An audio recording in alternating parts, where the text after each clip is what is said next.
Brought to you by KR Mangalam University. We provide you the platform to turn your dreams into reality. Give wings to your aspirations with KR Mangalam University. नमस्कार, मैं हूं आपका दोस्त विजय विद्रोही। आप मुझसे जुड़ चुके हैं, इसके लिए आप सबका तहे दिल से शुक्रिया। अगले 8-10 मिनट में आपसे जुड़े रहने की कोशिश करूंगा। हमारे खास कार्यक्रम विजय फैक्टर में आप सबका स्वागत है। तो इज़राइल ने ईरान पर हमला किया लेकिन विजय हासिल नहीं की। ईरान ने इज़राइल पर हमला किया लेकिन विजय हासिल नहीं की। तो क्या हासिल किया? ईरान ने इज़राइल की हेकड़ी निकाल दी। जो आयरन डोम बना रखा था कि दुनिया भर की मिसाइलों से महफूज है इज़राइल, इस भेद को भेद कर रख दिया ईरान ने। सुपरसोनिक मिसाइल जो 1 से 5 मैक की स्पीड से चलते हैं, उनको तो आयरन डोम रोक सकता है, लेकिन ईरान ने हाइपरसोनिक मिसाइलों का इस्तेमाल किया जो 5 से 10 मैक यानी 12,000 किलोमीटर प्रति घंटे की रफ्तार से चलते हैं। उनको रोक पाना ईरानी के आयरन डोम के इज़राइल के आयरन डोम के बस का नहीं था। हाइफा में, तेल अवीव में भारी पैमाने पर तबाही मची है। हाइफा में अडानी का पोर्ट तबाह हुआ है, ठीक ठाक नुकसान हुआ है। कुछ लोग कह रहे हैं 8 नागरिक, कुछ लोग कह रहे हैं 12 नागरिक, कुछ लोग कह रहे हैं 15 इजरायली नागरिक मारे गए हैं और घायलों की संख्या भी अच्छी खासी 100 से ज़्यादा बताई जा रही है। भारत का गोदी मोदी मीडिया इस तरह की खबरें दिखा नहीं रहा। क्यों नहीं दिखा रहा? क्योंकि भारत इजराइल का साथ दे रहा है, उस ईरान का साथ नहीं दे रहा जिससे हमारे सदियों पुराने संबंध हैं, और उस इजराइल का साथ दे रहा है जिसने थोड़े बहुत हथियार, थोड़े बहुत ड्रोन भारत को दे दिए थे। लेकिन ईरान इजराइल को धमकी दे रहा है। अमेरिका खुलकर सामने आ गया है। अमेरिका ने, ट्रंप ने अपने पोल पट्टी खुद खोल दी है कि इज़राइल का हमला जो किया बड़ा एक्सीलेंट था, लेकिन ईरान को वो धमका रहा है कि हमारे सैन्य ठिकानों पर हमला नहीं करना। ईरान कह रहा है कि खाड़ी देश में जो भी दूसरे देशों के सैन्य ठिकाने हैं या विमान वाहक पोत हैं या दूसरी सामग्री है, उन पर वो हमले कर सकता है। साफ साफ इशारा अमेरिका की तरफ है। अमेरिका के खाड़ी देशों में 90,000 से ज़्यादा सैनिक हैं। बहरीन में उनका सेना का आर्मी का बड़ा बेस है। कतर के अंदर उनकी वायुसेना का बड़ा बेस है। फिर 2 या 3 विमान वाहक पोत हैं जो खाड़ी में पहुंच गए हैं। एक पहले से था, 2 और पहुंचने वाले हैं। तो ये मोर्चाबंदी की कोशिश हो रही है। लेकिन ईरान का भले ही भारत ने साथ नहीं दिया हो, लेकिन चीन और रूस बढ़ चढ़कर साथ दे रहे हैं।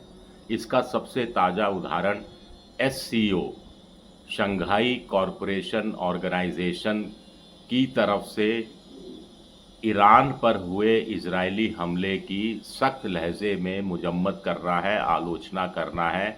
ईरान की सार्वभौमिकता पर इसे हमला बताया गया है। विश्व शांति के लिए इजराइल के हमले को खतरनाक बताया गया है, स्थायित्व को बिगाड़ने वाला बताया गया है और अंतर्राष्ट्रीय कानूनों का उल्लंघन बताया गया है। लेकिन भारत ने क्या किया? भारत ने SCO का ये जो रेजोल्यूशन है, ये प्रस्ताव है, इससे किनारा कर लिया कि हम बातचीत में शामिल नहीं थे, इसलिए हम इससे किनारा कर रहे हैं। कजाकिस्तान हो, पाकिस्तान हो, चाइना हो, चीन हो, रूस हो, और भी जो 8-10 देश और हैं, कुल मिलाकर 10 देशों का ये समूह है, भारत को छोड़कर सभी ने इजराइल की सख्त आलोचना की है। चीन ने तो साफ कह दिया है कि 2 उनके बड़े लैब ईरान में चल रहे हैं। अगर उनकी लेबॉर्ट्रीज पर हमला करने की कोशिश की इजराइल ने तो अंजाम बुरा हो सकता है। इसी साल ईरान और रूस के बीच में एक सामरिक महत्व का समझौता हुआ था, स्ट्रेटजी लेवल पर समझौता हुआ था, जिसमें एक दूसरे के सैन्य ठिकानों पर विदेशी देश द्वारा हमला करने की सूरत में एक दूसरे के सैन्य ठिकानों की हिफाजत करने की जिम्मेदारी दोनों पक्ष लेंगे। ये एक समझौता हुआ था। वैसे भी ईरान पर प्रतिबंध बहुत लगे हैं, वो बहुत सारे मामलों में पिछड़ा हुआ है, लेकिन वो ड्रोन अच्छे बनाता है, सस्ते ड्रोन होते हैं, मारक होते हैं, लंबी दूर तक वार करने वाले होते हैं। और यूक्रेन के खिलाफ जो रूस लड़ाई लड़ रहा है उसमें ईरान के ड्रोन ने रूस की मदद की है। एक दूसरी बात है कि अगर इजराइल ये सोच रहा था कि बस जर्मनी है, फ्रांस है, ब्रिटेन है, अमेरिका है, वो उनके साथ खुलकर सामने आ जाएगा, तो ब्रिटेन और जर्मनी ने तो और फ्रांस ने कुछ हद तक अपने आप को अलग किया हुआ है। अमेरिका की मजबूरी है, क्योंकि अमेरिका में ज्यूइश लॉबी, यहूदियों की लॉबी बहुत स्ट्रांग है, बहुत पैसे वाली है, पॉलिटिकल बहुत असर रखती है, और उनके दबाव में ट्रंप आते हुए दिखाई दे रहे हैं। उनके सीनेटर और कांग्रेसमैन भी दबाव डाल रहे हैं ट्रंप पर कि वो ईरान को नष्ट कर दें, ईरान को ख़त्म कर दें, ईरान को तबाह कर दें। एक बार कहा जाता है बराक ओबामा के पास इजराइल के प्रधानमंत्री नेतन्याहू ने प्रस्ताव भेजा कि वो अमेरिका की यात्रा करना चाहते हैं। बराक ओबामा उस समय यात्रा के हक में नहीं थे, इसलिए उन्होंने टाल दिया कि अभी नहीं, बाद में आइएगा।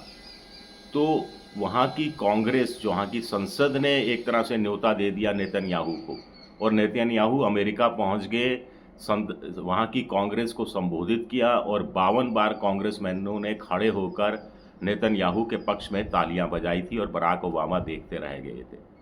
हालांकि बराक ओबामा के समय ही ईरान के साथ परमाणु हथियार नहीं बनाने को लेकर और बदले में आर्थिक प्रतिबंध हटा देने के संबंध में एक समझौता 2015 में हुआ था, जिसे इसी ट्रंप ने 2018 में, जब पिछली बार राष्ट्रपति बने थे, खारिज कर दिया था। अब वही ट्रंप, वो GOPAC एक्ट कुछ कहलाता है, उसको आगे बढ़ाने में लगे हुए हैं।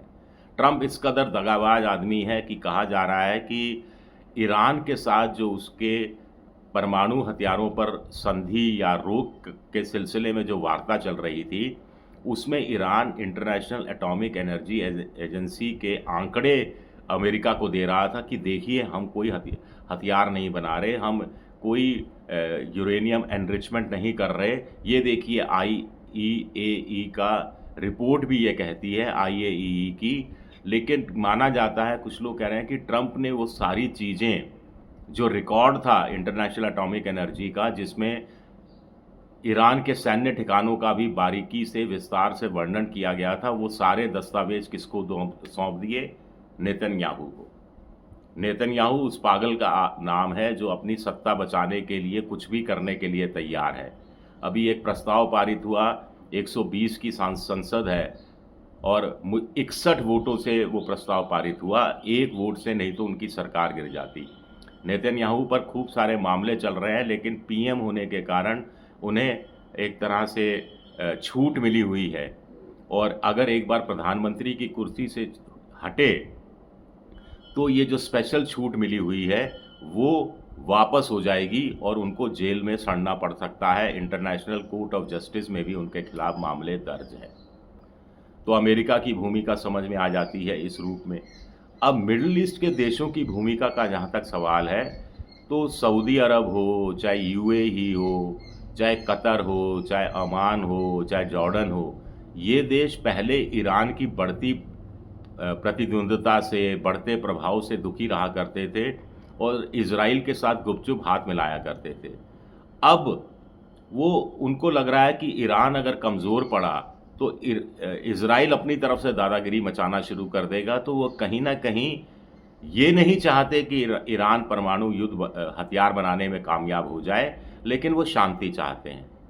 चीन का व्यापार खाड़ी के देशों से बढ़ रहा है, और चीन चाहकर भी जानबूझकर किसी देश से लड़ता नहीं है। चीन बड़ा चालाक देश है इस मामले में, और चीन भी नहीं चाहता कि ईरान परमाणु हथियार बनाए, रूस भी नहीं चाहता, कोई भी महाशक्ति नहीं चाहती कि उनके इलाके में एक और देश परमाणु हथियारों से संपन्न पैदा हो जाए।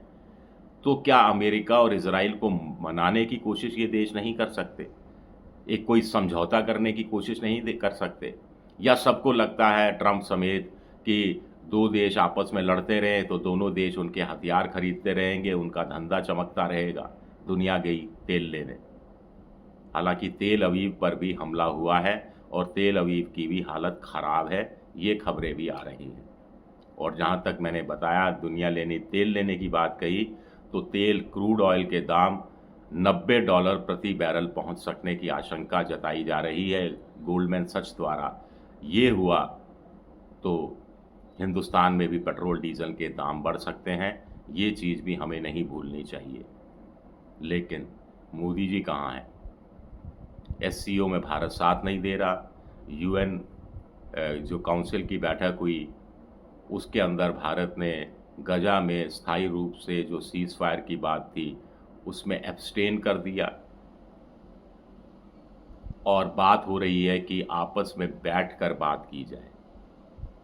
देखते हैं G7 के देशों में इस पर क्या असर पड़ता है। शुक्रिया मेरा वीडियो देखने के लिए। पसंद आए तो लाइक कीजिए, सब्सक्राइब कीजिए, शेयर कीजिएगा।